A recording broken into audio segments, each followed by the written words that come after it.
There's some pretty good evidence available that indicates we're smarter asleep than we are awake. It's a good idea to form the habit of remembering our dreams when we can upon arising. Dr. Erich Fromm has written that we are not only less reasonable and less decent in our dreams, but we are also more intelligent, wiser, and capable of better judgment when we're asleep than when we're awake. Arthur Goldsmith reports a case in which the owner of a thriving business in New York City took on a partner. Shortly after he made this decision, he dreamed that his partner embezzled several $1,000s from him.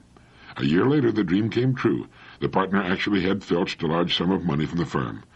Dr. Fromm explains it as an example of how the unconscious mind sometimes can judge character more shrewdly than can the conscious waking mind. The night before the 1957 Kentucky Derby, Ralph Lowe, the owner of a horse named Gallant Man, had a dream in which his horse was winning the Derby, but suddenly, in the dream, the jockey misjudged the finish line, slowed down, and the horse lost. Lowe then related the tale to his trainer, and the trainer told Willie Shoemaker about it. Willie was the jockey riding Gallant Man in the Derby. In the actual race that afternoon, Willie, with his horse in the lead, suddenly pulled Gallant Man up short before reaching the finish line, with the result that Iron Liege won and Gallant Man was second. Dr. Fromm explains that the waking mind often is distracted by a kind of psychological noise or static, fear, vanity, prejudice, over-concentration on one aspect of the situation and the like. These emotions and prejudices sometimes interfere with clear observation and accurate judgment. But during sleep, the static is shut off, and we can form clearer, more honest opinions, thus more accurately predicting the course of future events. As another analyst put it, we know more than we think we know.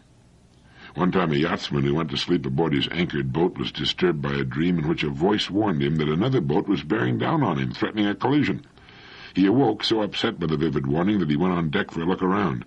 Everything was quiet, although a thick fog had rolled in during the night, cutting visibility to nearly zero. He went below again and fell asleep to have the same ominous dream. This time he was so disturbed he climbed the mast to get a look above the fog bank, and was just in time to see the mast of another vessel bearing down on him. He shouted a warning, and the skipper of the other craft swung his helm, barely avoiding a collision. Now it's possible that the yachtsman sensed in his sleep the distant throbbing of the other craft's engine, a vibration which might carry for considerable distance on a still, foggy night. Even though the sound was too faint to register on his waking conscious mind, it may have been picked up by his sleeping unconscious mind, which flashed him a warning of danger through a dream. Perhaps the best answer to the question, do dreams predict the future, is a cautious, limited kind of yes. Dreams express our wishes and feelings. Wishes and feelings motivate behavior, and behavior shapes the future.